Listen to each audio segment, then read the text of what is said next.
Hey, it's Dan here. If you haven't heard, the Fun Kids Science Weekly is back and bigger than ever. We hear all about the biggest stories in the world of science. And so they realize, oh my gosh, I think what we're seeing is a newborn great white. Find out which science is the best. Wow, I thought that just sounded like such a cool career that I could get out there, visit different places in those different environments. Put your questions to the experts. How does a mobile phone contact another mobile phone without a wire? Remember to send in your questions on the free Fun Kids app or at funkidslive.com. That's the bigger and better Fun Kids Science Weekly every Saturday from wherever you get your podcasts. Hello and welcome to the Fun Kids Bookworms podcast. My name is Bex and I love books, and I'm especially happy this week because we're celebrating World Book Day. So we're going to hear from some of my favourite authors that we've had on the show, as well as hear some ideas of what you might be getting dressed up as on the big day. So to kick things off, let's hear from Carrie Fletcher. I spoke to her last year all about the Double Trouble Society and the Worst Curse. The sequel to the Double Trouble Society. Yes. You've brought us a brand new adventure with your gang. If we haven't had a chance to read the first one, where do we find Ivy and Maggie? Okay, so Maggie and Ivy are two best friends who happen to be born on the same day, at the same minute, of the same year, and they are best friends and they live one house apart, but the house in between theirs is this sort of old, dilapidated house that's been abandoned for years, and then all of a sudden this very mysterious stranger turns up, and there's a legend within the town that they live in called Crowwood Peak, and it's the legend of the Crowwood Witch, because 300 years ago there was a witch who had sold her soul in order to continue her reign of terror forever. And the only way that pact that she had made would come true is if she ate the hearts of 13 children. It's a tall order. And she only manages to capture 12 children and is stopped by her sister by the time she gets to the 13th. So she never claims that 13th child. So the legend is that she will one day return 300 years later to capture that 13th child. So when this mysterious stranger turns up at this house, Maggie and Ivy are certain that it's the Crowwood Witch come to claim the 13th child. So that's the first book. That's the Double Trouble Society. Excellent summary. Love it, yeah. I know, very cheerful. Great. And then the Double Trouble Society and the Worst Curse, which is the sequel. We find Maggie and Ivy again. This time, there are 3 new kids at school called Spencer Sparrow, Harriet Harper, and Orville Thomas. But they might not be who they say they are. And it's all about Maggie and Ivy discovering who these kids are and maybe what they are. Yes, because as they join school, as all people do when they join new schools, are a bit nervous. Yep. Which means they are acting a little bit suspiciously, a little bit weird. Absolutely. It could just be normal nerves, but it could be something else. Yeah, now I don't want to, this is the problem, Carrie. I don't want to ruin too much for people who haven't read the book yet. So I'm trying to figure out what to say without spoiling too much of the book. Yes. Basically, we've got the Double Trouble Society, yes. and they know that in the place they are in Crowwood Peak, there's a little magic around. Yeah. There's a possibility. Extraordinary things can happen, and yes. they know this. The supernatural is well within their wheelhouse. They know that this is a complete possibility, as do pretty much everyone in the town. It's not just the kids. All the adults are pretty savvy to it now as well. They're suspicious in all the right ways. They don't think it's first day nerves. But also we've got to deal with the fact that I don't want to spoil anything from the first book, but we are carrying on the story from the first book because there is someone who is very angry about something that happens at the end of the first book who is coming back to seek revenge. And now I have to say also, you've got some absolutely beautiful illustrations. Oh, as they're well. so beautiful, aren't they? Yeah, they're, incredible. They really bring it to life. I mean, not that the words don't do it justice, but it's really exciting to turn the page, and you've got some absolutely brilliant characters all drawn there for you as well. Did you get to see them before they were in the book? I did, yes. But the guy who does them, Davide Ortu, he's just incredible, and he's never ever shown me an illustration where I've gone, maybe that could be changed. It's always perfect and spot on, and his style just suits the book it matches so perfectly. Well. Yeah. And I love that he really buys into the story and really, has a look through, reads the book and really understands what the chapter headings need to be, because it's not just the front of the book and the back of the book. There are illustrations the whole way through at the beginning of every chapter, and they all perfectly encapsulate what the story is. Yeah, they're absolutely magical as well. And with the characters, I feel like they're your gang now, they're your pals. Yeah. Do you want to see them back again? Are you thinking perhaps we're going to... I would love it. I would love to see the gang back again. There's nothing in the pipeline as of yet, but if we ask Puffin nicely. I feel feel like there's a strong possibility, Carrie. Fingers crossed. I reckon we can do it. But no, I love the gang so much, and I would love to continue their adventures. Carrie, thank you so much for telling us all about the book. Oh, thank you for having me. I love talking about this book. Thank you for giving me a chance to. Always, not a problem. And it's out in all bookshops right now, I imagine. Right now, yes. In all good bookshops, you can walk in and purchase your copies of both of them right now. Perfect stuff. Thank you so much. Thank you so much. Cheers. Oh, big thank you to Carrie Hope Fletcher for coming into the Fun Kids studio. That was such a fun day. Next up, we've got a big author. Everybody knows him. Everybody loves him. It's David Walliams. Now, this is what happened when we spoke about his book, Space Boy. Yeah, you bring us lovely Ruth, who's had a bit of a tricky time. She's living with somebody she's not a big fan of, I'll put it politely. And she suddenly has a bit of an adventure. It gets exciting. Well, I want it to be exciting. I want it to be a real page turner. You know, I write these books because I want kids to just read them for their own pleasure. The good thing about this is that once the alien has crash landed on Earth, which happens actually in the first chapter, the whole thing has got this momentum. You know, because they're trying to escape the whole time from the police, from Secret Service agents, all those kind of people. And there's also a kind of big secret as a part of the book. So it's how long they can keep this secret going for as well. One of my favourite bits, this isn't a spoiler, is when they're on their bum sliding through a crater. So have you tried any of the activities that Ruth and gang did in the book? Well, I really want to go into space, but I haven't done that yet. So that would be my sort of dream. I think that could be really exciting. I've always been obsessed with science fiction. Since I was a kid, and I still love it now. So there's that. Have I tried anything like that? Well, I love sliding down. I've never slid down a crater, but I love going down a icy hill on a bin bag. I love that kind of stuff. Now we have also a lovely little dog in your book, Yuri. Was that inspired by one of your dogs, perhaps? Apart from, of course, the missing leg. I do. Yeah, my dogs have. Both got four legs each. I mean, I'm often thinking about things in my life and how I can incorporate them into my books. And so, the behaviour of Yuri is a little bit, I don't know, he probably does a bit more than a real dog would ever do. But he is hopefully as lovable as my dog. So, I tried to get some of their personality, some of their sort of playful personality in there. Now, I also mentioned, obviously I've read the book, and a lot of your books have been turned into films and TV shows. In my head, if I was to cast it, I'm putting you as Dr. Shock. Well, the villains are the best parts, always. They're the really fun parts, aren't they? You know, like Ralph Fiennes in Harry Potter as Voldemort. You know, I mean, amazing, isn't he? I mean, he's just a great actor, and he's the thing you remember probably more than anything in Harry Potter is that. Is him, because he's just, once you've seen him, you're going to have nightmares about him for the rest of your life. I'd love to play a villain. I played Bert in Ratburger, which we adapted for Sky TV, and I love doing that. It was just so much fun. And so, I would love to do that. I'd love there to be a movie of this, who knows? It certainly would be a very expensive movie, because it's about space travel. That's the problem, because people will go, well, we'd like to make a movie of one of your books, but we don't want to have to spend $200 million doing it. So maybe one day. Yeah, I was reading it thinking, oh, he's going to be ambitious if he's putting this on TV, but you never know. Somebody out there. Yeah, I know. I think it would be very tricky to be on TV, because you've got on this kind of budget that you would have on TV, because it's like 1960s America, so that's hard. You're going to get all the cars and houses and clothes and everything right, and then you've got like UFOs and rockets and underground secret bases and helicopters and super planes and all this kind of stuff. So the great thing when you're writing is, because I used to write, when I started, I was just writing for television. And then you'd always be told, well, this is too expensive. You can't have a crowd of 100 people. You can only have 2, and all this kind of stuff.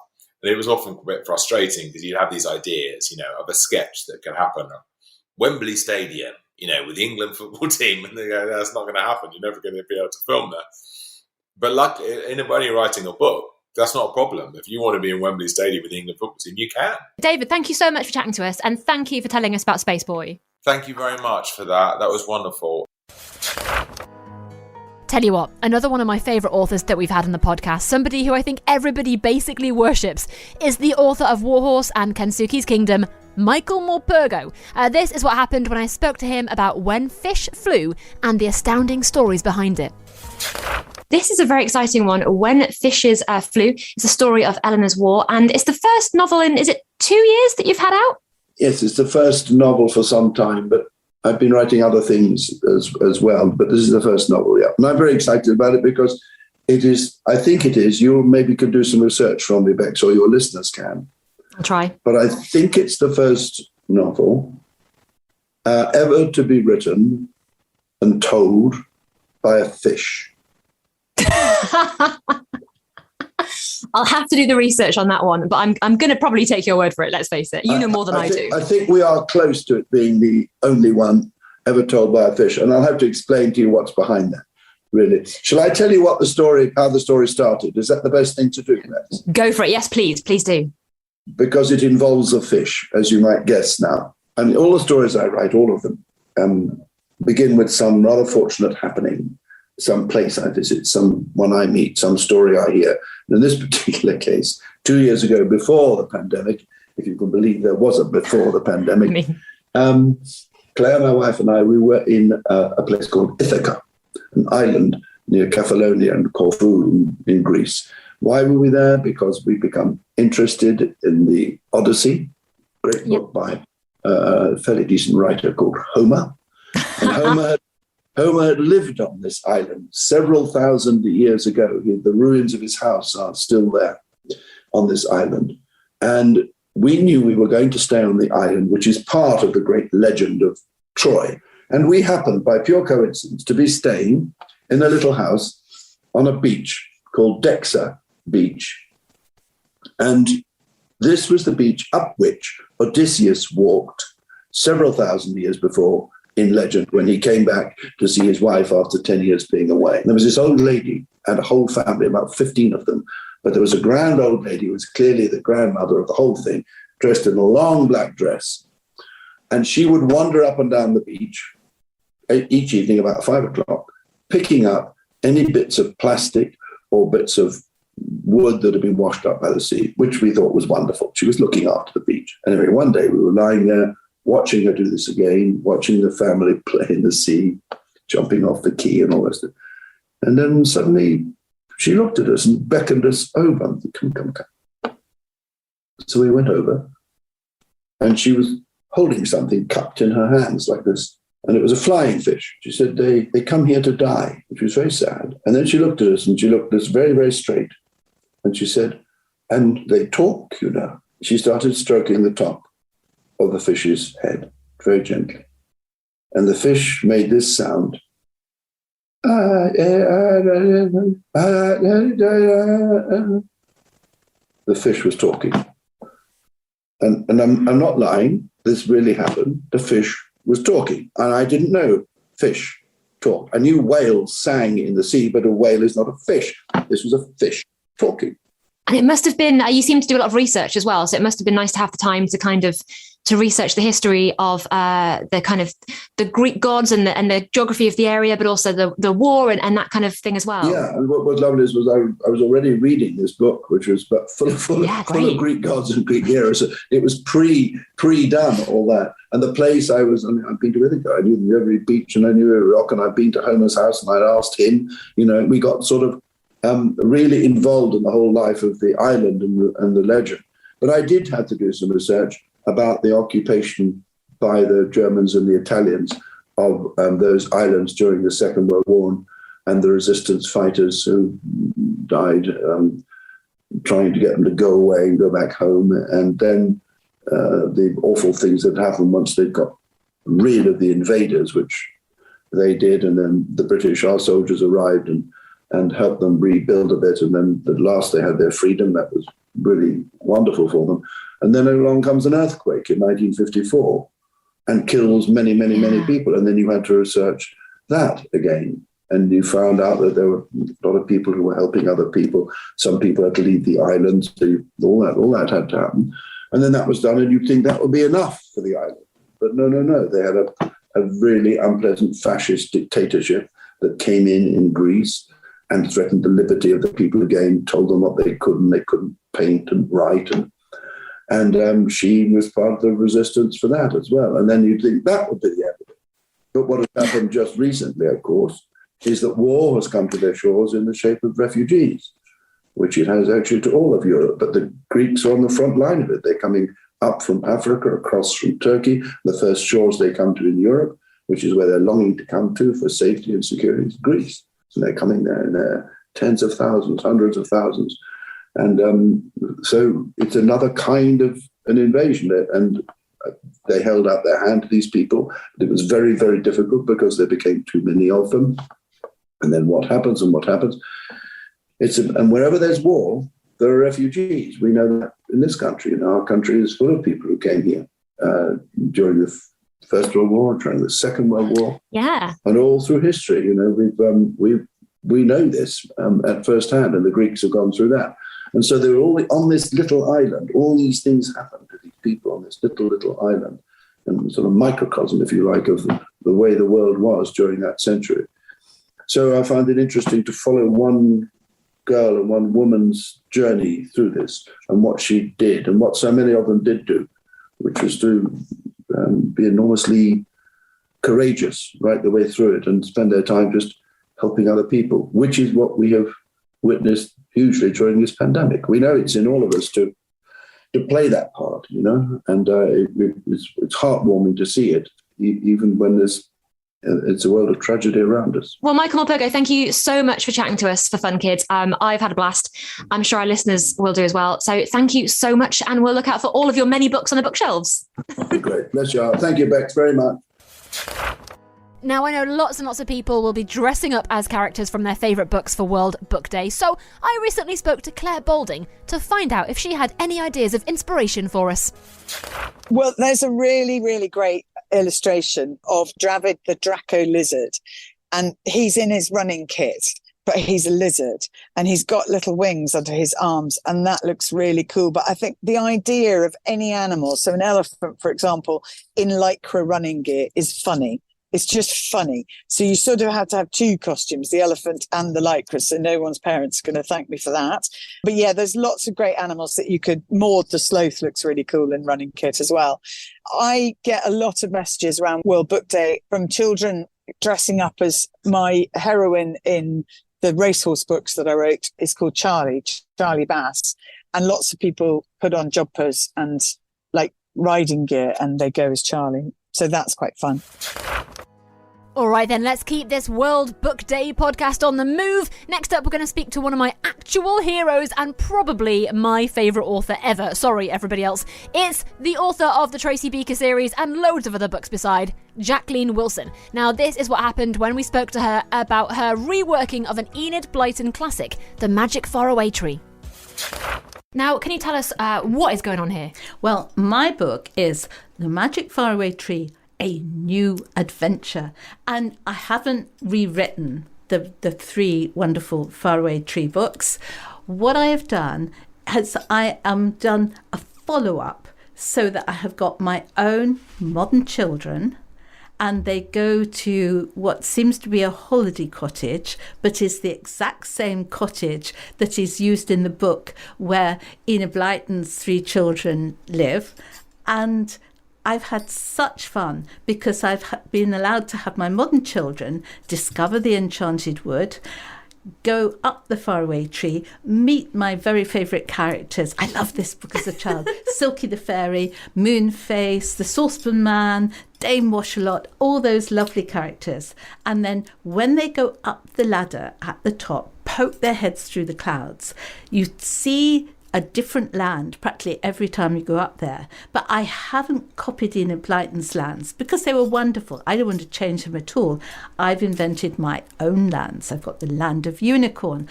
I've got the land of dragons, land of bouncy castles, land of princes and princesses, all the things that when I was young, I would have liked these lands as well. So it's been a treat from me right from the beginning. Mind you, the bouncy castle land was my favourite. I read that and thought, I want to go on a bouncy castle. I was so jealous of the characters. Now, you said it was one of your favourite books. Now, does that mean it's a bit overwhelming to kind of write in that world, or were you really excited to do it? I was thrilled to bits to be asked, but also, my stomach gave a bit of a lurch and thought, so many people loved these books when they were young. So many children read these books now. Do you really know what you're doing? But I thought, I just want to show modern children just what a wonderful magic world it is and carry on. And I very much hoped that Enid Blyton, if she were still alive, would say, okay, you take over for a bit, Jacqueline. I've done my stint. I've done over 600 books. Come on, you're just a beginner compared with me, but give it a go. And you bring in such lovely characters as well. You've got this lovely family who are on holiday in the cottage, and you've got Milo, Mia, and lovely little Birdie as well. It must have been quite lovely to bring brand new characters of your own making into this world. I very much wanted there to be children that readers could identify with and find interesting. And I wanted them really to behave as I thought modern children would. I mean, Milo and Mia at first are a little bit sniffy about the very idea of there being a fairy, for instance, and they might indulge Birdie, their little sister, but, they roll their eyes at the very idea.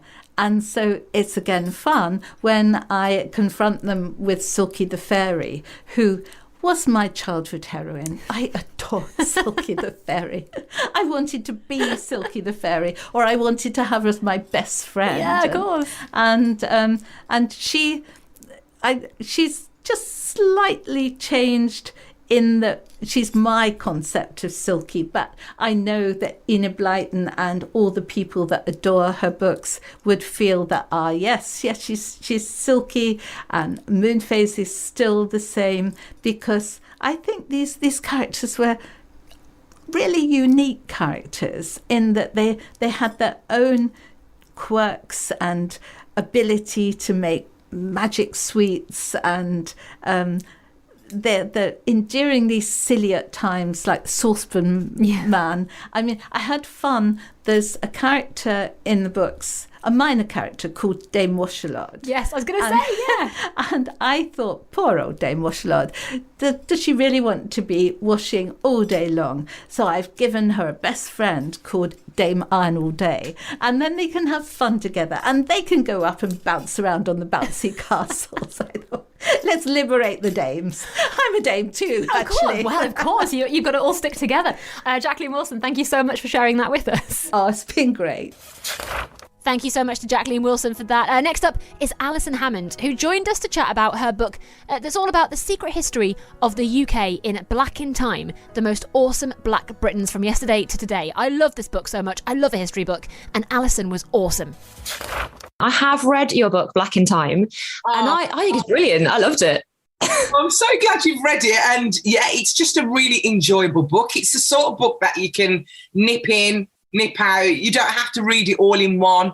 You can come back to it. You can absorb one of the amazing Black figures in it and just like go, wow, they were incredible. It's historical. It's people you might have heard of. Some of them you might never have heard of. And it's just a lovely collection of wonderful people who have done incredible things. Honestly, you tapped into I've got a little history bug inside me, and you tapped into it really well. Oh, you know what? It's so good that you said that, Bex, because that's exactly what I wanted from this book. There's still amazing people in history that we don't know about. So if I've tapped into somebody's bug for finding out more, that would be absolutely incredible. And that's what I want. I want kids to go out and do their own investigations. Obviously, I concentrated on Black people, but there's Asian people, there's people of lots of different ethnicities here in Britain who were part of our history that we probably don't know about. So if I can ignite something in children or in adults, that would be great. I think it is also that book that adults are going to love as well. It's not just for kids.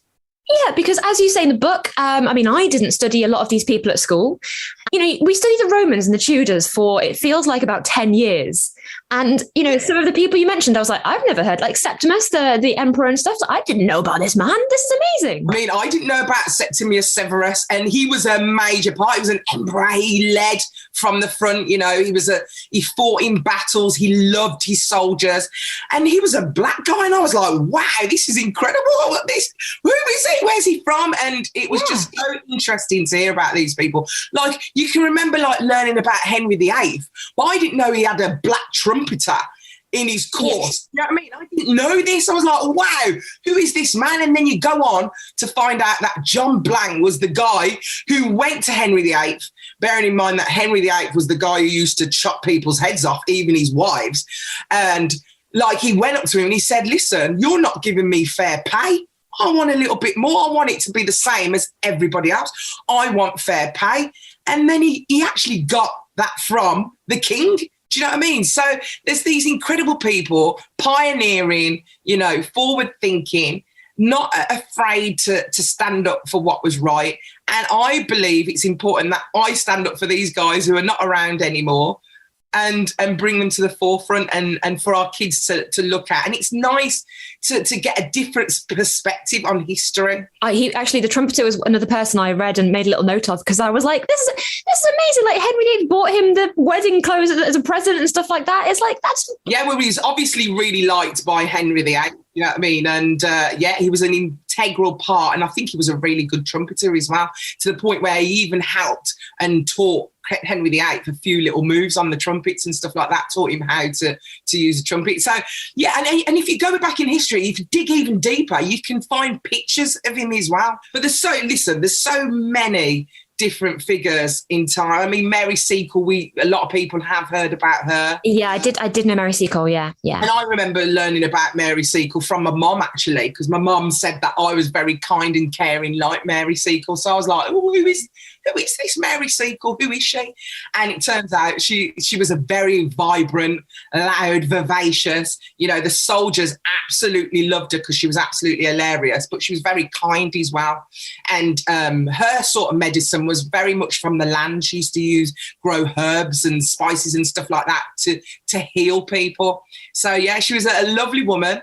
And my mum said that I reminded her of Mary Seacole. So she's in the book, which is lovely. But also what's lovely as well is not only have I got these characters who are no longer here anymore, there are people from here and now who are movers and shakers and are doing incredible things now. Thank you so much for chatting to us about your new book, A Black in Time. It is brilliant. And thank you for reading it. And I'll try and get you a copy in the post because you deserve it. Please do. I'd love it so much. Thanks.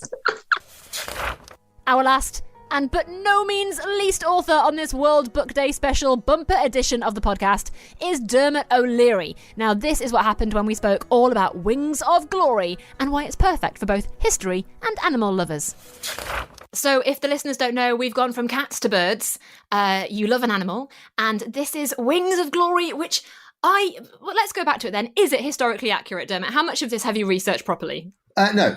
During the Second World War, what a lot of people don't know is that the animals were fighting on our behalf, and with some notable exceptions. And we had a prime minister. So whilst Winston Churchill was in charge, the animal prime minister was Sir Bertie Bulldog. Yep. And Bertie Bulldog signed an official Secrets Act. They didn't want any records to be disclosed up until now about Linus the Swift and Linus's incredible actions during the Battle of Britain when he signed up for the Royal Bird Force. So the story is, true story, that Linus the Bird and his sister, Linus the Swift and his sister Ava, were born in Kent, and then they migrated down to sub-Saharan Africa.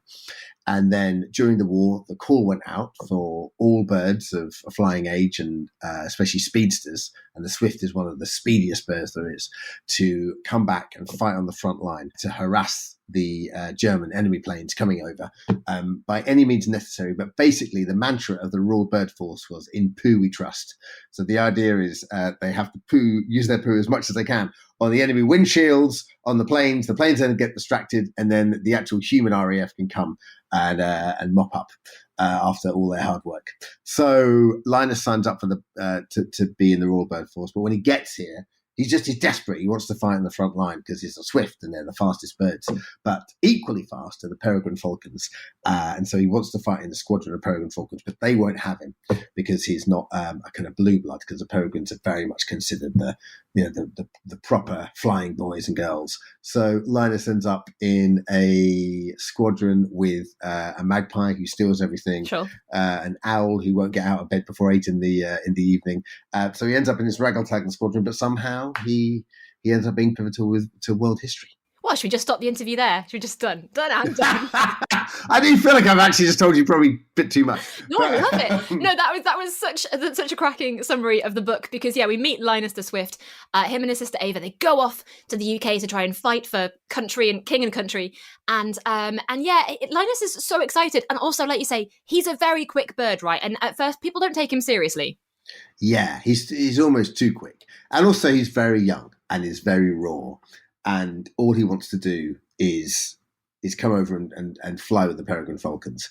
And of course, he isn't a peregrine, and so he can't do what they do, but also they can't do what he does. So I love that about it. Like, I love my birds. I've always been a sort of keen bird watcher.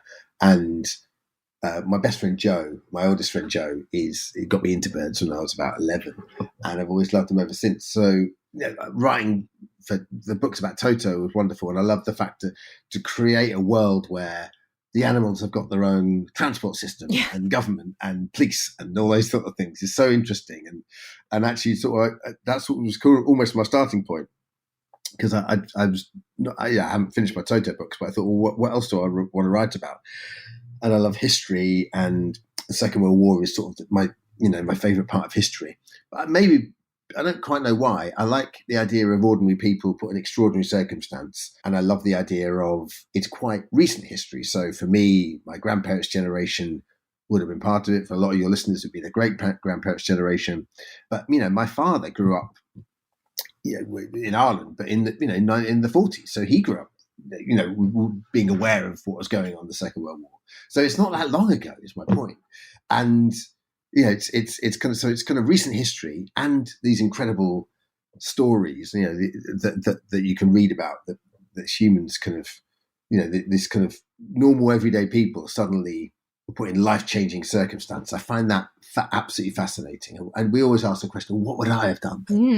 And then I thought, well, I really enjoy writing for kids and through the prism and the personification of like animals. So hang on, why don't I do that? Why don't I take my love of history and combine the two? So it's kind of, there will be actually echoes in the books coming forward. There'll be echoes of kind of the people that went before Toto, who worked for the government. Brilliant, Dermot. Well, thank you so much for chatting to us. Thank you. My absolute pleasure.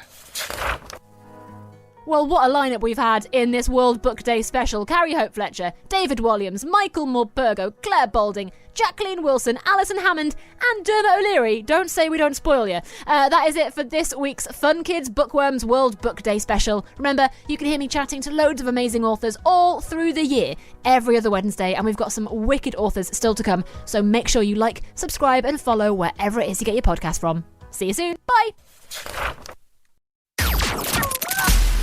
Hey, it's Dan here. If you haven't heard, the Fun Kids Science Weekly is back and bigger than ever. We hear all about the biggest stories in the world of science. And so they realize, oh my gosh, I think what we're seeing is a newborn great white. Find out which science is the best. Wow, I thought that just sounded like such a cool career, that I could get out there, visit different places in those different environments. Put your questions to the experts. How does a mobile phone contact another mobile phone without a wire? Remember to send in your questions on the free Fun Kids app or at funkidslive.com. That's the bigger and better Fun Kids Science Weekly every Saturday from wherever you get your podcasts.